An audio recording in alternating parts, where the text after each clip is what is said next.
Welcome to my group's seminar presentation. My team members are Anamol Skaria, Sia Tom, Hiba Tasnim, Fasna S and myself Stemi KF. I will be dealing with the topic decay constant. Fasna will give you a clear-cut idea of what law of radioactive decay actually is. Anamol Skaria will be dealing with activity and its unit. Hiba will explain half-life and its graph. And Sia will be giving you a clear-cut idea of mean life. Now let's move on to my topic, disintegration constant. It is also known as decay constant and it is denoted by the Greek alphabet lambda. It is the 11th letter of the Greek alphabet. Now let's see decay constant in detail.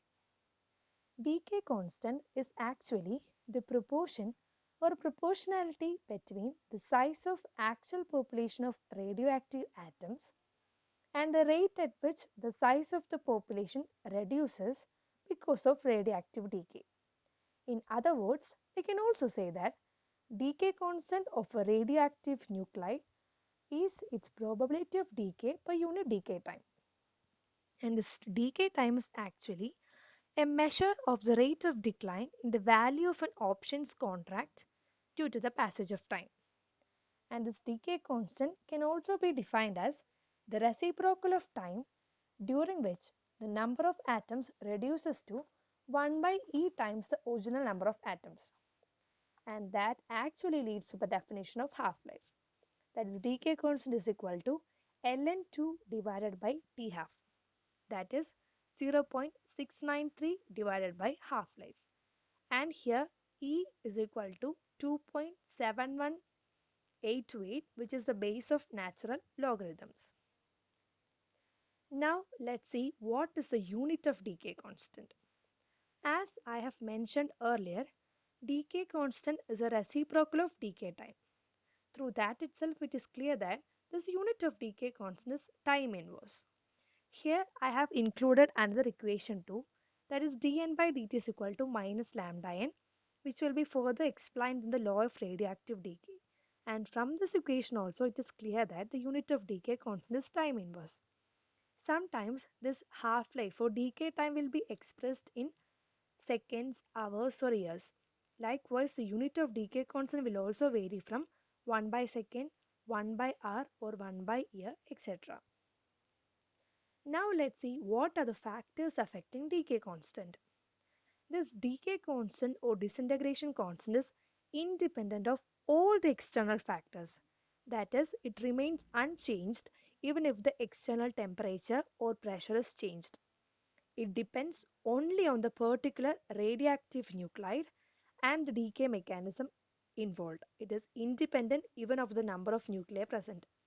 Sometimes in some question papers we can see that an external temperature is varied from some certain temperature to another temperature. Then what happens to decay constant? Just don't get panic and keep the thing in mind that decay constant is independent of all the external factors like temperature, pressure, density, etc. It depends only on the particular radioactive nuclide and its decay mechanism. Now let's see whether the rate of decay is a constant or not. Rate of decay remains constant throughout the decay process. We know that all elements with 84 or more protons are unstable and they eventually undergo decay. Other isotopes with fewer protons in the nucleus are also radioactive. And this radioactive decay happens when a radioactive substance emits a particle. And it is actually very impossible to predict exactly when a given atom of substance will emit a particular particle. But this decay constant is over a period of time is constant. Now let's see the decay constant of different elements. Plutonium-239 has a decay constant of 9.2 into 10 raised to minus 13. And carbon-14 have a decay constant of 3.9 into 10 raised to minus 12. And uranium-238 has a decay constant 5 into 10 raised to minus 18. And radium 226 have a decay constant of 1.35 into 10 raised to minus 11. If the half-life of an element is known, it is very easy to calculate decay constant by the relation I mentioned earlier, that is decay constant is equal to 0.693 divided by half-life.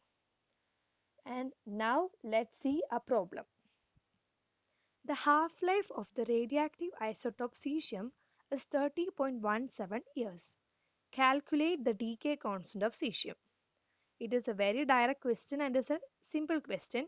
It is directly given the half-life of cesium, that is 30.17 years, and they have asked us to calculate the decay constant of cesium. And we know the relation that decay constant is equal to ln2 divided by lambda, that is 0.693 divided by lambda. And here we can directly substitute the value of half-life, which is 30.17 years, and we get the decay constant as 0.0230. And here we have to keep one thing in mind, that this half-life of the radioactive cesium unit is given in years. So the unit of decay constant will be year inverse. And that's all. We are mainly concentrating on the sections radioactive decay law and its derivation. So, before getting into the law, let's recall what is radioactive decay. These are the two key peoples behind the radioactive decay. Henry Becquerel, he was a 19th century scientist, he was a French physicist, he was the one who discovered spontaneous radioactivity in 1896.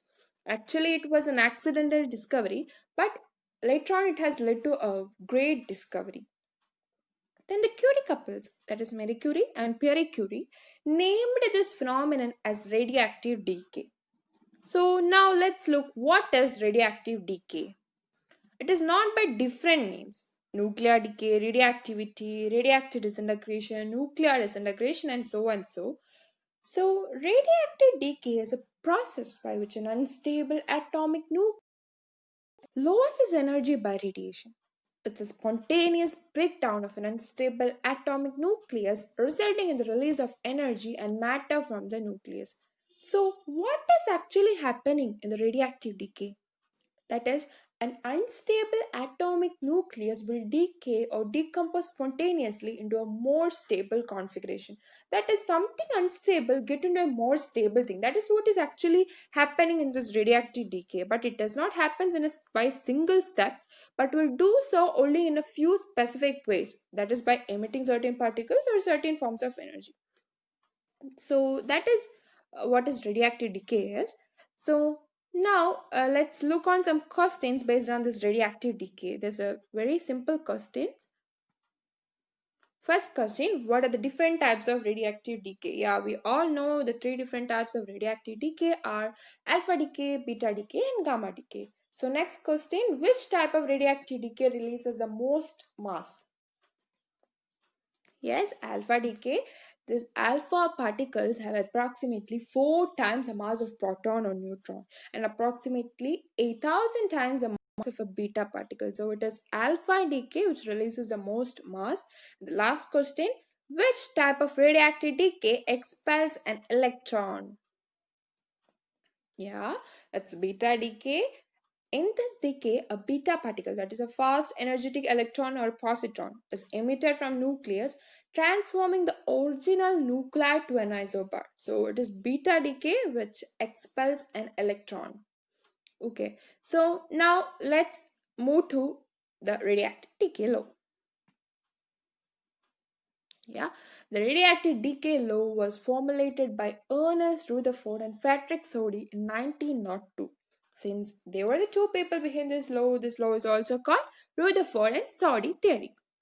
So, telling about Ernest Rutherford, he is known as the father of nuclear physics. He has given a lot of contributions to physics. Frederick Soddy, he was an English radiochemist. He was also famous for his Soddy circles in Descartes' theorem. And radioactive decay law is a universal law that describes about the statistical behavior of a large number of nuclides. Rutherford and Soddy based their formulation of radioactive decay law on the emanation theory of radioactive decay. So, what is meant by this emanation theory? Emanation theory is nothing that is, but Emanation theory means something that is taken from a primary thing. That is, this data is taken from primary data. They have arrived at this law from taking from its primary data. That is what emanation theory means. So now let's look what this law states. Yeah, the statement is, it states that the probability per unit time that a nucleus will decay is a constant independent of time. And this constant that we mention in the law is called decay constant and is denoted by lambda. The higher the value of the decay constant, the more radioactive. So, what does this law states, or what does this law means? That is, the probability of its breaking down does not increase with time but stays constant. No matter how long the nucleus has existed, it stays constant. This constant probability may differ greatly between one type of nuclei and another, leading to many different observed decay rates. So, whatever the probability is, it doesn't change along time. That is what this law is saying. So, let's look on another statement of this law. It is like this. It states that at any instant, the rate of radioactive disintegration is directly proportional to the number of nuclei of the radioactive element present at that instant. That is, according to this law, when a radioactive material undergoes either alpha or beta or gamma decay, the number of nuclei undergoing the decay per unit time is proportional to the total number of nuclei in the given sample material. That is what this law is actually saying.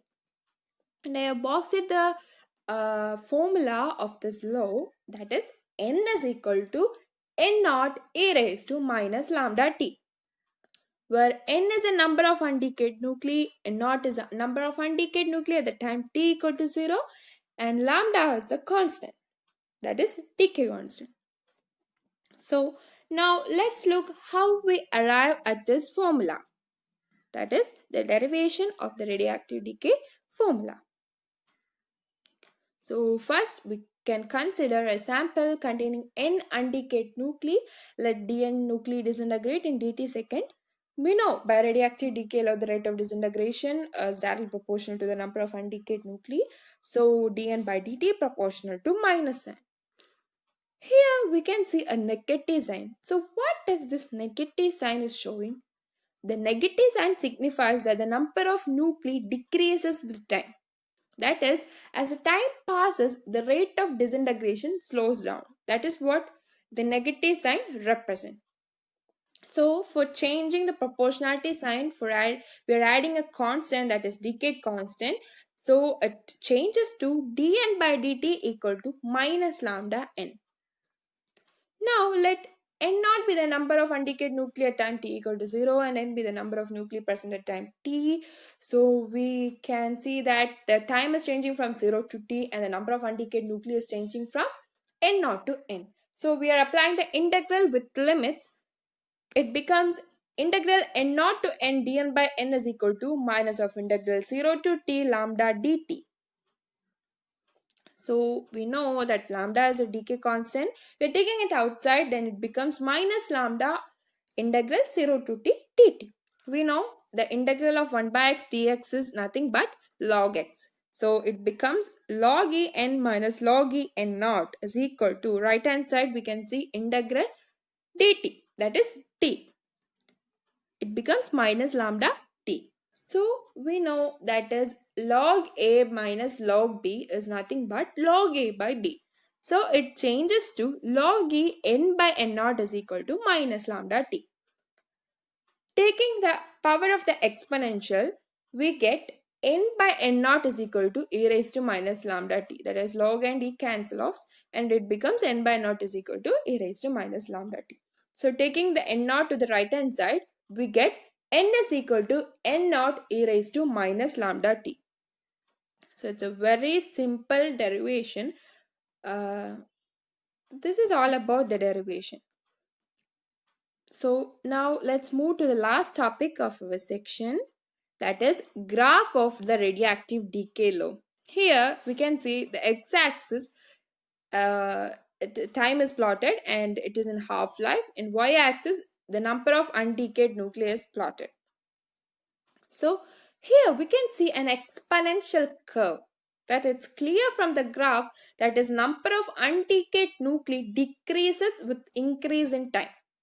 That is when we look at the formula, that is equation, n is equal to n naught e raised to minus lambda t. Uh, so when we take that n equal to 0, we can say that t becomes infinity. T changes to infinity. That is what does it means? That is to completely disintegrate. It takes infinite time. Okay, so that is about the graph of the radioactive decay law. It is clear from the graph about the formula. So that's the end of the topic. Thank you.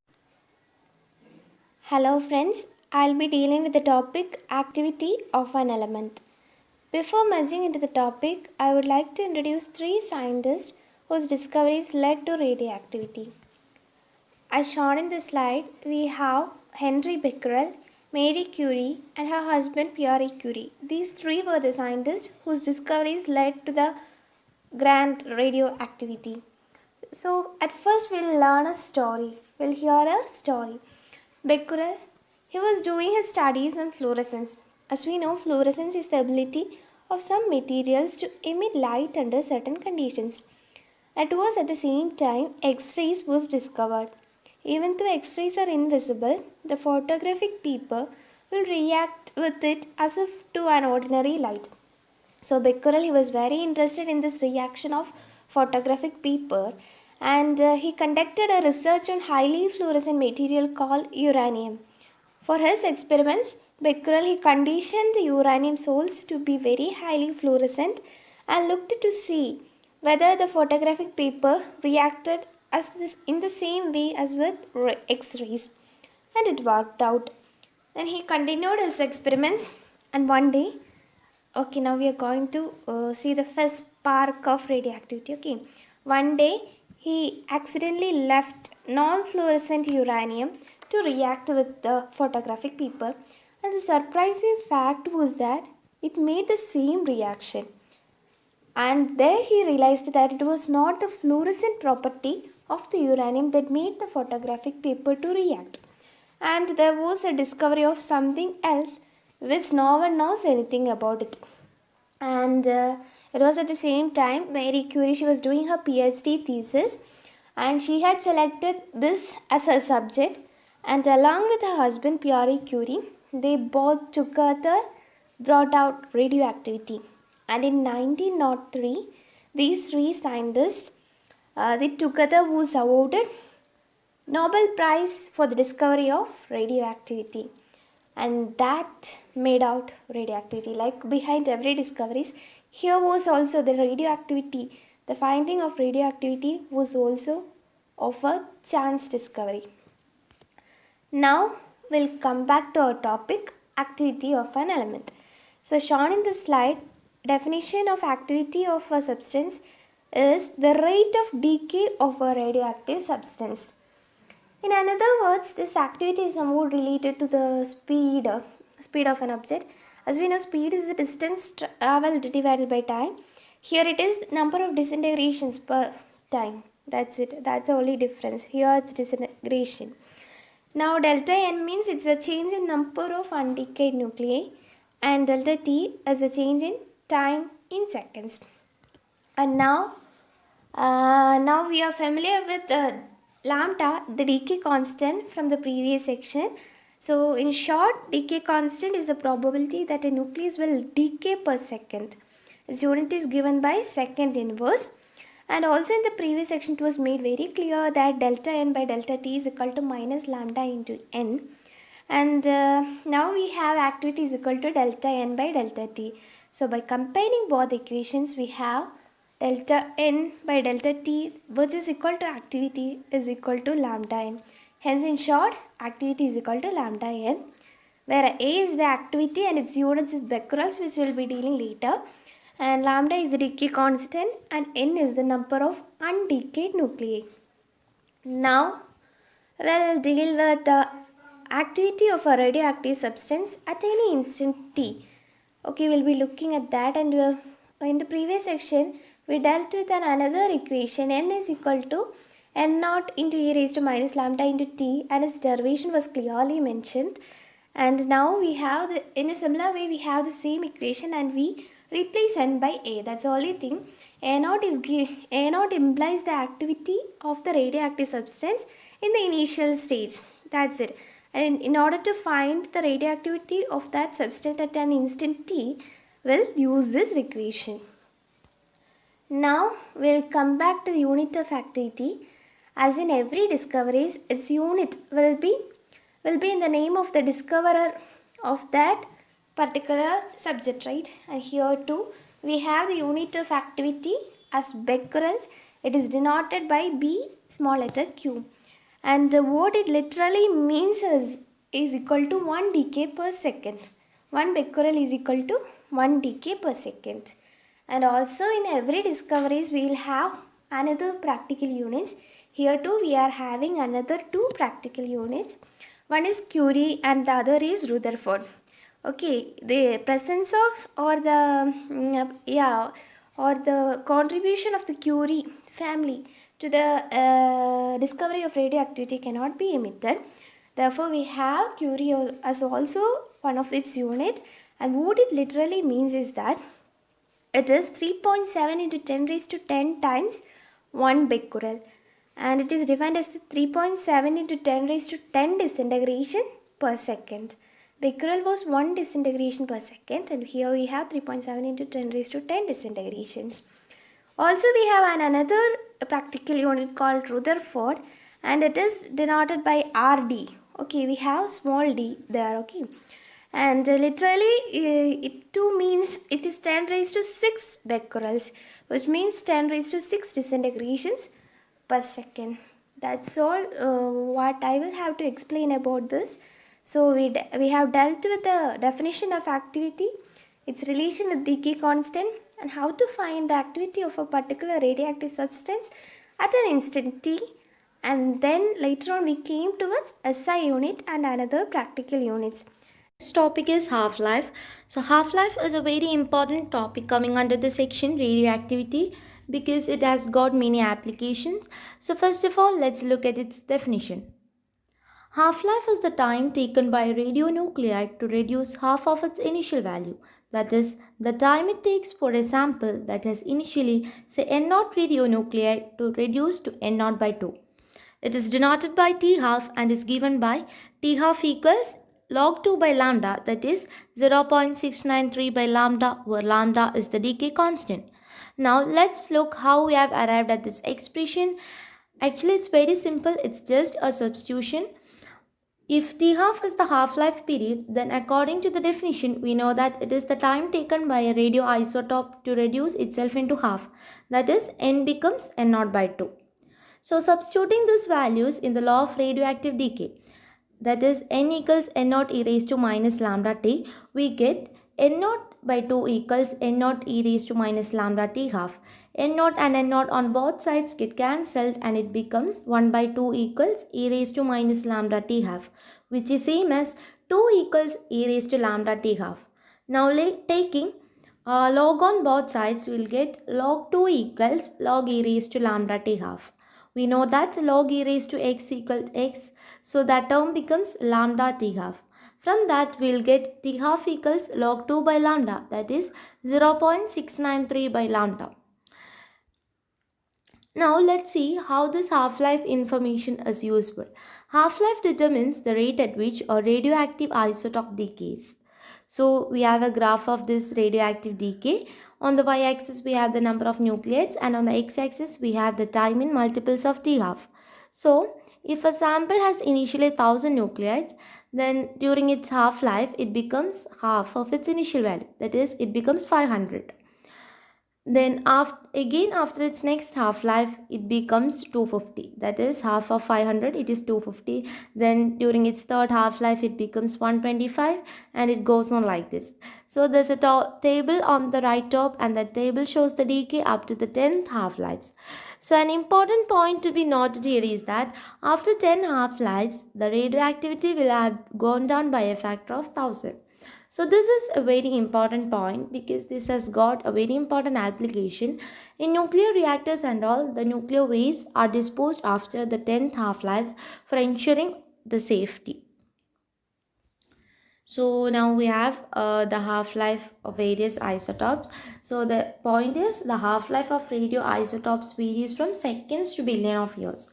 So in this table we can see that for uranium it is 4.5 into 10 raised to 9 years, which is very big half-life. And coming to lithium, it is 6 into 10 raised to minus 20 seconds, that is just milliseconds. And now this is the graph of decay of cobalt 60, and for cobalt 60 the half life is 5.27 years. So the decay is same as we discussed earlier.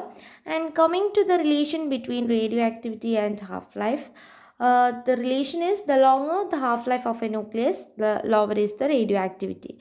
That means that if the half life is very great, then the isotope decays very slowly. For example, uranium. And if the half-life is very small, that means that the isotope decays very fast. For example, bismuth. And now we are coming to the applications of half-life information. Its major application is it is used in carbon dating. So in carbon dating, the half-life of carbon 14 is used to find the approximate age of an object. You can watch this video and it will explain in detail how the half-life of carbon 14 is used to find the age of an artifact. Its next application is it is used in NDT, that is non-destructive testing.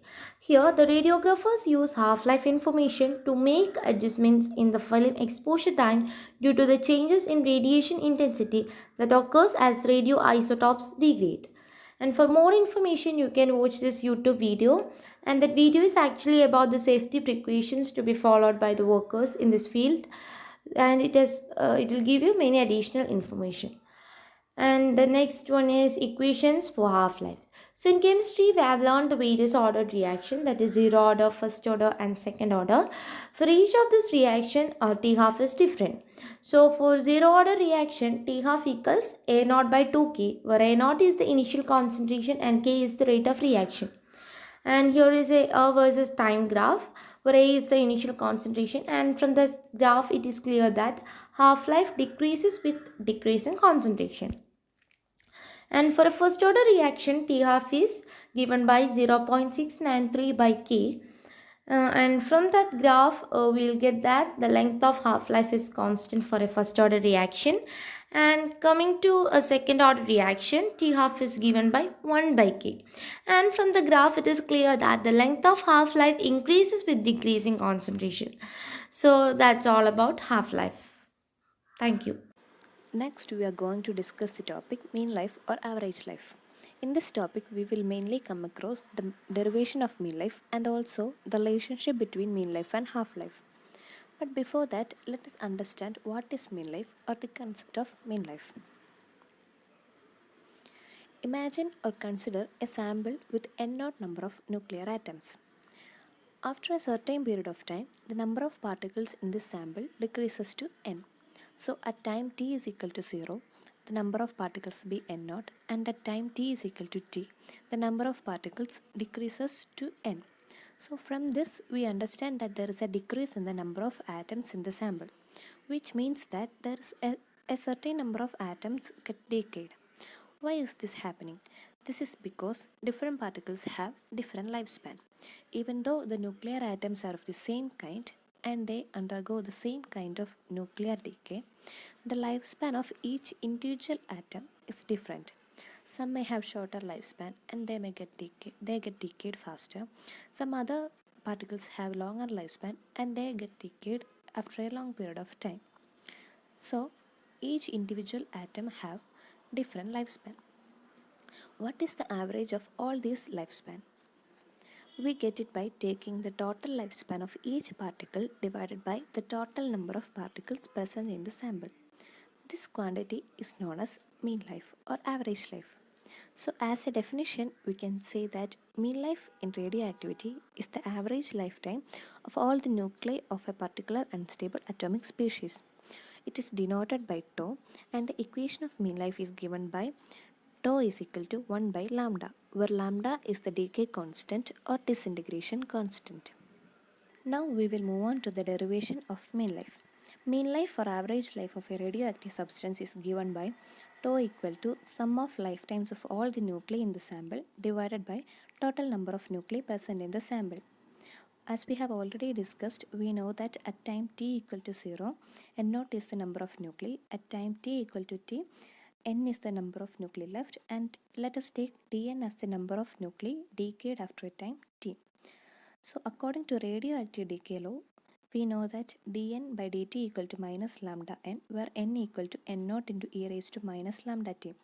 Substituting the value of n, we get dn by dt equal to minus lambda into n0 into e raised to minus lambda t.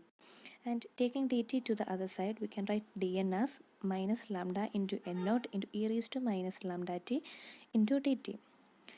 Now, what is the lifetime of all the nuclei decayed? We know that after a time t, dn is the number of nuclei that get decayed. So lifetime of all the nuclei decayed will be t into dn, because the decaying occurs after a time t. For one nuclei, the lifetime will be 1 into t. For two nuclei, it will be 2 into t, and so on. So for dn number of nuclei, the lifetime will be dn into t. Now at time t equal to 0, n number of particles will be n0. At time t equal to t, n will be n, and at time t equal to infinity, n will be 0, which means that at time t equal to infinity, all the nuclei get decayed, or nothing is left undecayed. Now we have to look at the lifetime of all the nuclei in the sample. Lifetime of dn number of nuclei is dn into t, and we have to take the lifetime of all the nuclei in the sample. So time we have to take from 0 to infinity, and total lifetime of all the nuclei in the sample will be integral 0 to infinity t into dn. As we have already seen, dn is minus lambda into n0 into e raised to minus lambda t dt. Here we have to calculate the lifetime. Time cannot be negative, and so we are taking only the magnitude of dn. So total lifetime of all the nuclei in the sample will be integral 0 to infinity t into lambda into n0 into e raised to minus lambda t dt, and total number of nuclei present in the sample is n0. Substituting these equations to the equation of tau, we get tau equal to integral 0 to infinity t into lambda into n0 into e raised to minus lambda t dt divided by n0. n0 and n0 on both sides get cancelled, and lambda can be written outside of integral. So tau can be written as lambda into integral 0 to infinity t into e raised to minus lambda t dt. This can be written as equation number 2. Now let us have a look at the integration. The integration can be done by the method of integration by parts. According to integration by parts, integral x to y u into dv is equal to u into v from x to y minus integral x to y v into du. So from equation 2, we get u is equal to t and du is equal to dt, and the remaining e raised to minus lambda t dt can be written as dv. Integrating dv, we get v is equal to e raised to minus lambda t divided by minus lambda. So substituting these equation in equation 2, we get tau is equal to lambda into t into e raised to minus lambda t divided by minus lambda from 0 to infinity minus integral 0 to infinity e raised to minus lambda t divided by minus lambda dt. After integrating and substituting the limits, we get tau is equal to 1 by lambda. So the mean lifetime for particle decay is given by tau is equal to 1 by lambda, where lambda is the decay constant or disintegration constant. So that's all about the derivation of mean life or average life. Now we will move on to the topic relationship between mean life and half-life. We know that half-life is equal to 0.693 divided by 1 by lambda. Taking the value of 1 by lambda from this equation, we get 1 by lambda or tau is equal to half-life divided by 0.693. 1 by 0.693 is 1.443. So tau can be written as 1.443 times half-life, or half-life is equal to 0.693 times tau. The mean life of a particular species of unstable nucleus is always 1.443 times longer than its half-life. This is a graph showing half-life and mean life. We can see that time is taken through x-axis and amount remaining is taken through y-axis. At time t is equal to 0, the amount remaining is 100%, that is, nothing is decayed. And at half-life, we can see that the amount remaining is half that of the total amount. The red dotted line denotes the mean life. That's all about the topic mean life. Thank you.